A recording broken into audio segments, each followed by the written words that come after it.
I think I'm going to go ahead and get started. We're pretty much back up to the same numbers we were before the break. Hopefully you all had a chance to stretch your legs a little bit and get away from the terminal.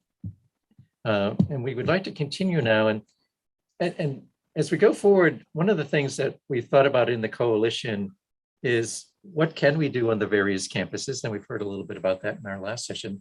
But how does this idea of what we can do, how can it be scaled? So the next two presentations are really about what is happening at broad levels. One is a program that is really quite broad, and you'll hear more about it, and kind of at the beginning stages, but the aspirations are quite broad. And as I said, they're quite encompassing in terms of being able to scale across a large system of institutions, of different institutions, which is interesting.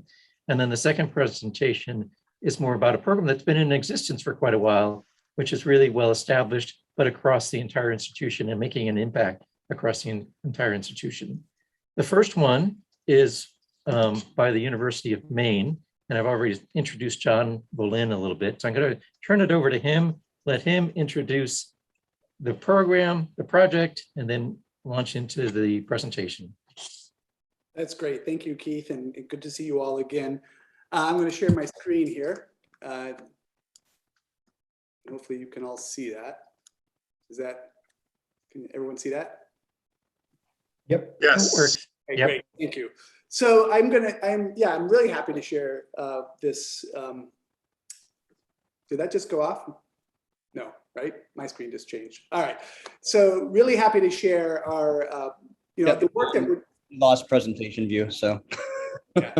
All right, thank you. There we go. You're back. Thank It's you, good. Brian. And that's my co-author here, Brian Olson, Associate Provost here at the University of Maine.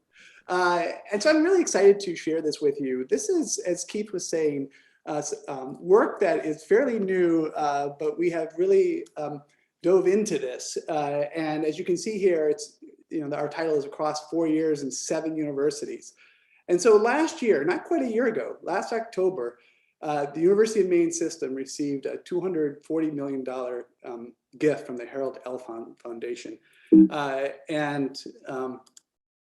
What you'll see is with that gift, in some ways, it's almost like a challenge grant. This is going to be over a 10-year period, and we will have to at least match 170 million or more in this process. And one of those areas, that we are focusing on is student success and retention. So we will have this $20 million over the next 10 years that we will need to at least match 25 million.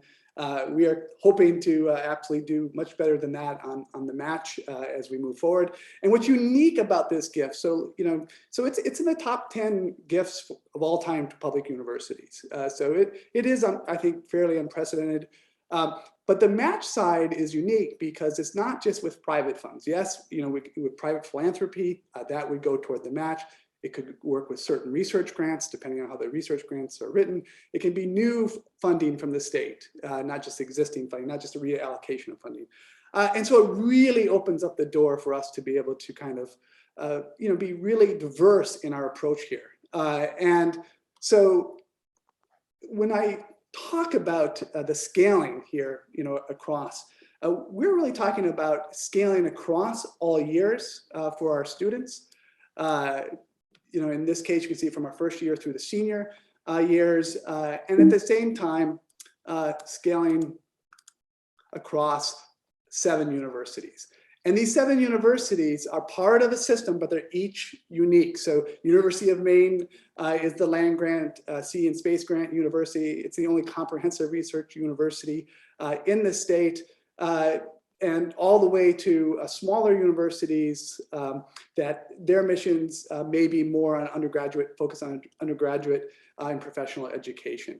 All having great impacts for our students here in Maine and elsewhere, of course, resulting in statewide impacts. And so we want to kind of test, like how can we scale across the years? How can we scale across all these universities? And we would like to, as was written in the article that came out this morning by Tom and Rick and Clayton, that we want to essentially empower students to move through their studies, really with this sense of belonging as well as agency, purpose, and the power of knowledge as that foundation for their success, not only during their university, but of course in life and in work. And so when we look at the way that we are approaching this, we have three major initiatives. And again, remember, this just began during a pandemic. It's been amazing, the response that we've seen across the universities. So the three areas, and I'm going to go into these in a little bit. And by the way, you saw that we have a half hour. Don't worry, I'm not going to speak for a half hour. We're going to speak for about 15 minutes or so, and we really want to get feedback. We would like to keep that conversation that's been so wonderful all day long here. And so when we look at these three areas, one is gateways to success, research learning experiences, and pathways to careers. And each one of these has these working groups. In total, we have over 60 participants across all the different universities, and it includes faculty, staff, and of course, administrators. So when we talk about gateways to success, what are we talking about? Often at large public universities in particular, we may have these very large intro level courses that we know can be those gateway courses. There's a lot of other words for these courses. And there's been a lot of work around this for the last few decades about how we can help students transition through that. And I will say that one of the things that I really like about the coalition, if you look at our universities, they're very diverse universities, some highly selective, some that are not as selective. But a lot of these issues are the same, for large introductory level courses. And so this group, as you'll see in a little bit, is starting off this fall. It will build on a lot of the successful practices that have been found across already the system. But we are, also piloting new approaches. We're increasing near-peer mentoring and a lot of other aspects that will be part of this. And then I'm going to talk a little bit about our research learning experiences. This is one that here we are in the middle of a pandemic, and at the University of Maine here and the University of Maine Machias, we asked faculty last April to put proposals in to create what is a new course on research learning experiences. And we had an exceptional response from faculty for this, to teach an extra course, if you will. And we decided that we'd like to eventually scale this to all first-year students across the whole University of Maine system. And we also, in this first year, included our second-year students because our first-year students last year, of course, during the pandemic, did not have the same experience that first-year students typically have. And so we've developed this Bridge Week that really lays this foundation for this research and creative mindset. We had 6 faculty members across different disciplines, from the humanities, the social sciences, from engineering, business, and from the biophysical sciences, both lab and field based, coming together throughout the summer to build a research foundation core curriculum for these students. We had, as you can see there, the first and second year students.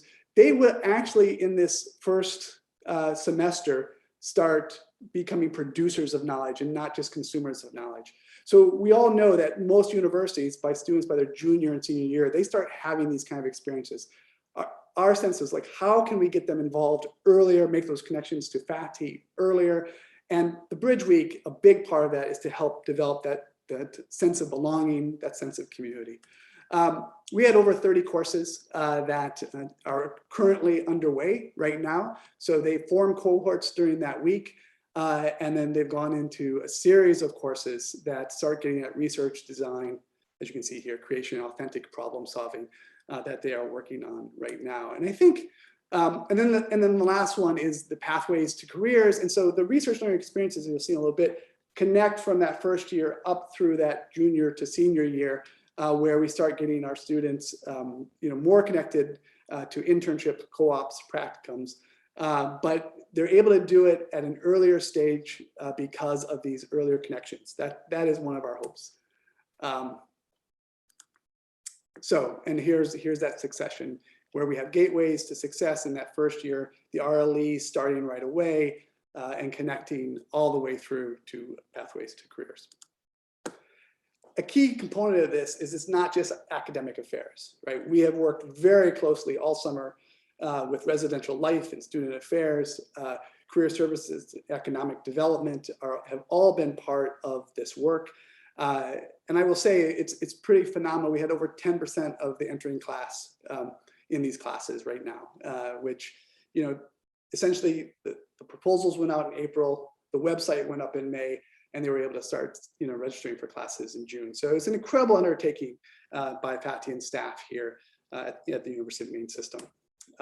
So we have, and then throughout all this. So this is one of the areas that we are exploring. It was actually the Faculty Senate that came to us, and they would like to see to work with us on how we could, you know, have general education requirements start to be revised to actually incorporate RLEs. And so, you know, how often with general education students, you know, are checking boxes, oh, I have to do a humanity, I have to do this, whatever. So they're checking these boxes, but here we're hopeful that, you know, working with the Faculty Senate, that as the general education requirements potentially change over the next few years, that students are entering these general education requirements, you know, not because they're just checking a box, but it's something that they are actually really looking forward to and still achieving what we want with general education.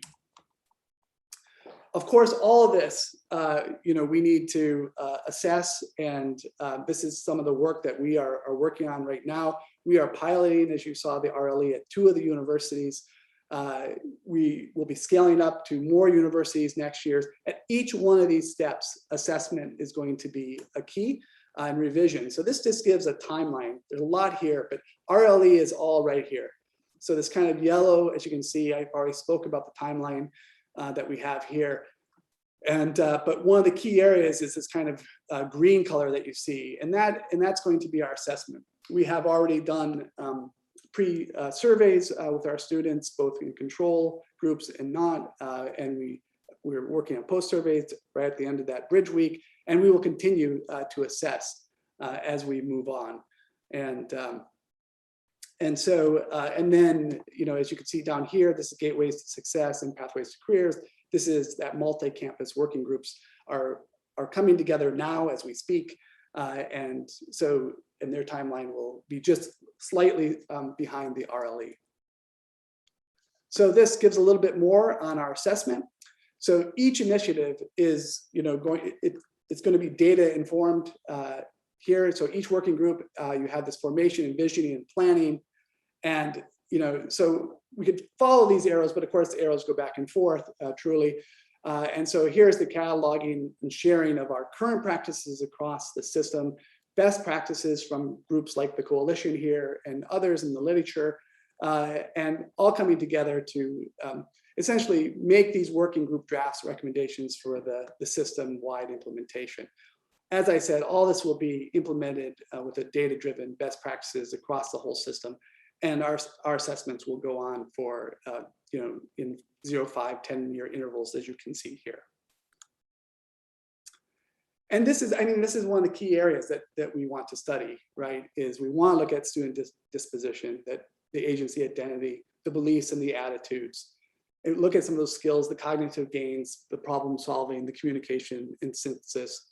And then, you know, yeah, retention is certainly, you know, an important aspect here. But it's really the engagement, the impacts on how our students are doing, and to really inform, in this case, this is an example of the best practices in RLE, but we will do this with the other 2 areas as well. So what we've done is, I went through that fairly quickly, and that was on purpose. And I have a series of questions here to hopefully engage and have a conversation on this. And if it's actually easier to pull out of this so that we can see each other's faces, I'm, you know, happy to do that. So Keith, I'm going to turn it to you to say, would you like me to go through these, just put up all the questions and then come out so that people can see, or how would you like to do it? I think that might be easier if you put up all the questions and then people can read through them and then respond to whichever question they feel is most appropriate for them. And we can bounce back and forth between different ones. I think that makes sense. That sounds great. And we don't have to stick just to these questions at all. You know, the dialogue and the way that it's been going today has been incredibly interesting. I would like to, sort of like it to be a really dynamic process here. So the first question that we had, do you have similar programs to any of the ones, described here? If so, any thoughts on what worked? What were some of the challenges were? And you heard me say that in the earlier session, some of the challenges. Have you built these experiential courses and mentoring student agency experiences into your general education requirements? Have you actually pursued something like that? That kind of gets at what some of us think might be a sustainable approach here. So again, it's not being an add-on to our FAFTI. How does your LTE project scale at your own institution into other institutions? So, and what does it mean scale? So we like I said, we had over 10% of our first year students involved in our research learning experience this year. Is success 70, 80%, 90%? What does that mean? What does scale mean? Do you connect your first year LTE programs to later initiatives? So that's one of our keys, is we're going to be trying to connect all these across the years. How do you ensure that a cultural change like this has staying power, both financially in FTEs and FAFTI staff buy-in? And we have also started developing these pathways to careers linkages, as you can see here with CTEs, 4-H, others that begin in high school and then carry on through the 4-year curriculum. I didn't read that in any of the abstracts, but have any of you done that, where you're connecting actually before they come to university on this? It's one of our questions. So I'm going to stop sharing now. Thank you. Oh, that was great, John. And I love all of your questions, and they're big and broad and valuable. And maybe we can, I mean, if people have immediate responses to any of the questions, please go ahead and either raise your hand or just start speaking. You can turn off the muting and begin to talk and give some responses. If necessary, we can maybe post those questions again so people have a chance to read them all there and make sure that they fully absorb them. But responses. Great, thanks, John. In the chat, you can see the questions.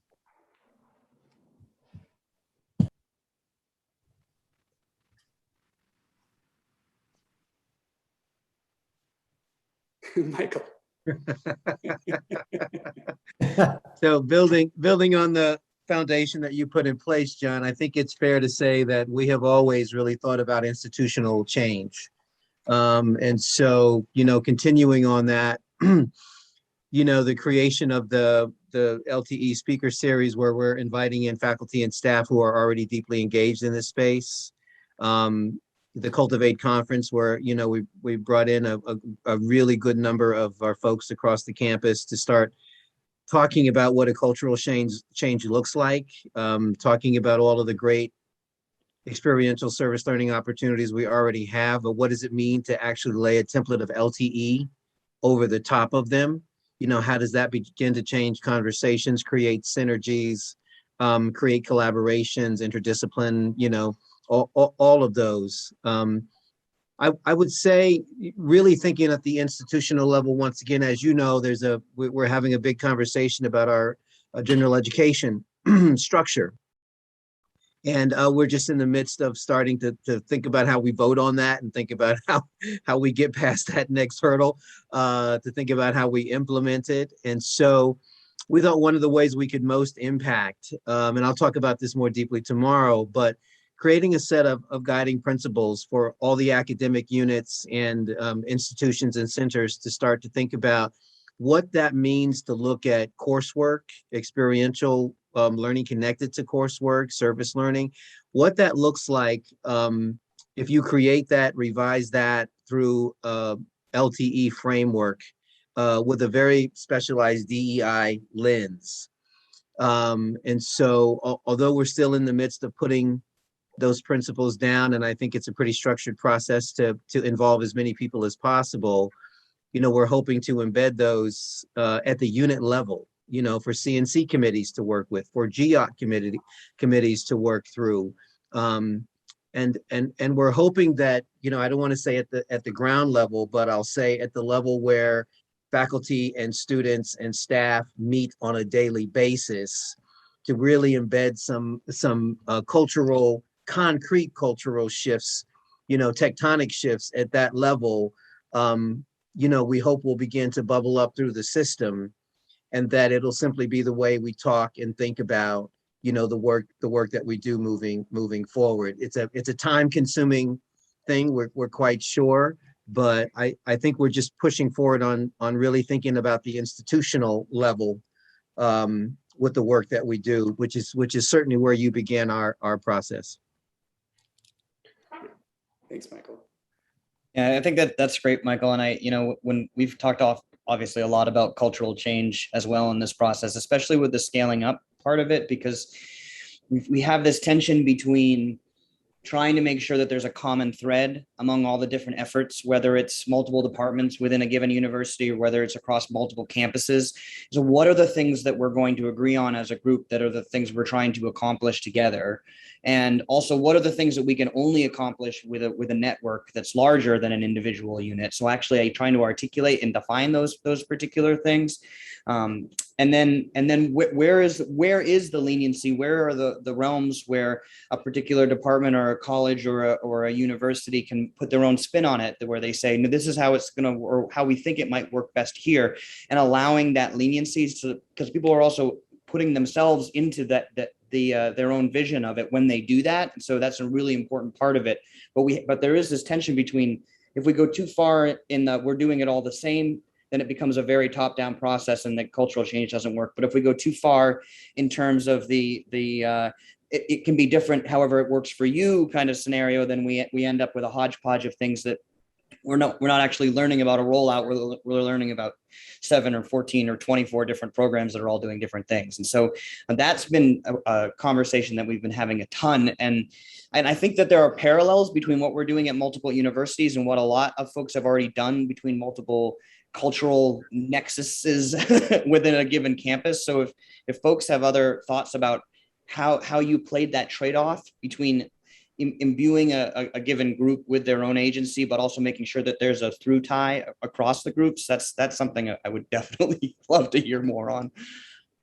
And it looks like we have a long list of people raising their hands. So maybe start with Gigi and go from there, try and get as many as we can. We're up to 5 at this point. So just to plug our project a little bit, specific to the School of Engineering, the sub-project 1 is across all of the students, but moreover, and Tom can speak to this too in his former role at USC, or various roles he had at USC, and that is that, we have a long-standing history with community-based work, through our joint educational project, which is as old as I have been at a university, because I was one of the first JEP students as an undergrad. And I'm 61, so if that tells you how long ago it started. Growing up in the community, we have a family of schools, so we've been working with them for ages and really built some DEI type things involving that. Our Dean of Engineering has a very strong commitment to 100,000 hours of student volunteer work in the community, and we have a STEM K-12 center to help support that.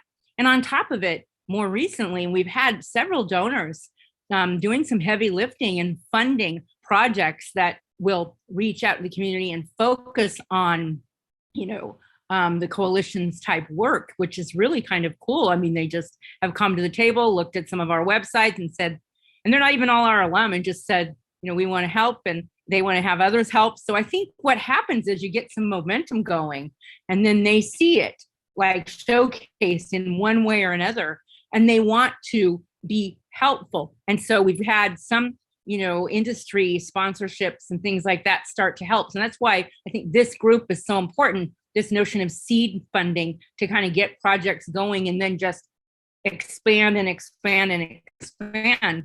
So students have a more holistic, focused experience that's transformative for every one of them and collectively. That's great. Thanks, Gigi. Manuel. Thanks. Thanks. It was really inspiring to see and listen to. I have a thought that I wanted to share. I'm not 100% sure if it connects with what you're looking for, but so we have this first semester that's called orientation semester at our university. Every student goes through that, and it's basically there to confront the students with the question, why are you here? So telling them don't fall into default mode and just study because it's about studying and graduate because it's about graduating, but really ask yourself, why am I here? What's my purpose? What am I trying to achieve here? And what happens is with a lot of students that they accept this and they start thinking about this and they come up with ideas about what they want to do with their lives. And some of them, we have to say, we're not the right environment for you. Once you figured this out, we're glad we could help you figure this out, but maybe you're actually wrong here. Or they say, it's great, I want to do this and I want to found a non-profit initiative, but I don't want to graduate. I'm not interested in graduating anymore. So what happens is once we confront our students with this fundamental question, it turns out they develop all these different ideas about what they want to do with their lives. And only some of them involve graduating in one of the study programs that we're offering. So one of the questions that could be, if you start with this in the first year, challenging students to try to transform their life and challenging them to come up with or find their own purposes, then offer them a choice of environments and say, hey, we're not just one university, we're a bunch of different learning and environments that are different for a purpose. So maybe this could be a fundamental question at the beginning of someone's learning journey, that they say, once you've figured out why you're here and what you're trying to achieve, what's the best place for you? Is there somewhere where we can offer you a choice where you can go there if that's your purpose? If you want to achieve something else, maybe that's a different place for you to go. Open up this as a choice for students and don't say, well, you're enrolled in this university, so it's the university for you and you have to figure out what to do with the environment you're in. But offer this as an additional choice once students actually start thinking about this very fundamental question for themselves. So I'm finding throughout, and I see we're running out of time, and I'm finding throughout this day that it'd be really great to have a drink with so many of you. Get around and carry on these conversations, because I'd love to be able to, there you go, Manuel. So I'd like to be able to describe, if we had time, we don't, unfortunately, like even these 30 plus courses, they're incredibly diverse. So yes, engineering students could potentially go into an engineering research learning experience course, or they could go into something in dramatic arts, right? And it's biggest part of that week is developing that sense of belonging and getting some of that foundation, because there's a reason students wait till their junior or senior year to start getting into some independent studies, unless you're an honor student. And in some ways, what we're setting up here is a democratization of honors programs, right? Because it really opens it up for all students. So unfortunately, I know we're running out of time. So Keith, I don't know if you want to do one more question or how you want to handle it. If we could do one more response quickly. So Jen, you're next in the queue, but I will point out again that tomorrow, this is great. We really appreciate this dialogue and conversation and exchange of ideas. Tomorrow, there is time set aside so that you can go back to the different presenters today and tomorrow and have a continued conversation with them. And of course, you can add things in the chat, and you can email them directly. Their contact information is on the website, et cetera, et cetera. Please stay in touch, but again, there will be an opportunity tomorrow too. So Jen, quickly. Yeah, sure. I wanted to add, this follows perfectly from your last comments, John. One of the things I've really appreciated at UConn, and this is really the work of my great colleague, Caroline McGuire, who directs our undergraduate research office and is executive director of enrichment programs. She and I worked with Scholastic Standards, which is the body with our at UConn, which kind of holds the governing bylaws, regulations around academic requirements, and instituted a kind of university-wide course shell for research courses that is developmental, freshman level, sophomore level, junior, senior, and did it in a if you build it, they will come kind of mindset, right? That if we put this out there with some standardized numbering so that the registrar's office can much more quickly find data about courses that are available, but also plant the seed that research is not solely a senior year, junior year thesis, honors only driven endeavor, right? That it is part of the overarching curriculum, and really just some brilliant justifications, again, that Caroline used her expertise to craft the way these courses are different and yet uniquely mapped to meet those developmental needs of students wherever they are in the four-year spectrum. So just wanted to throw that out as a quick example related to John's work and the work at Maine. Thank you, Jen. That's great. And I'm going to unfortunately have to apologize to Charles, and I know Tom Katsoulias was in the queue as well. Hopefully Charles and Tom and others will have a chance to continue to communicate tomorrow through the chat, through other mechanisms. So so you've got a great list of questions, John. You're getting some great responses. Hopefully you continue to get some more.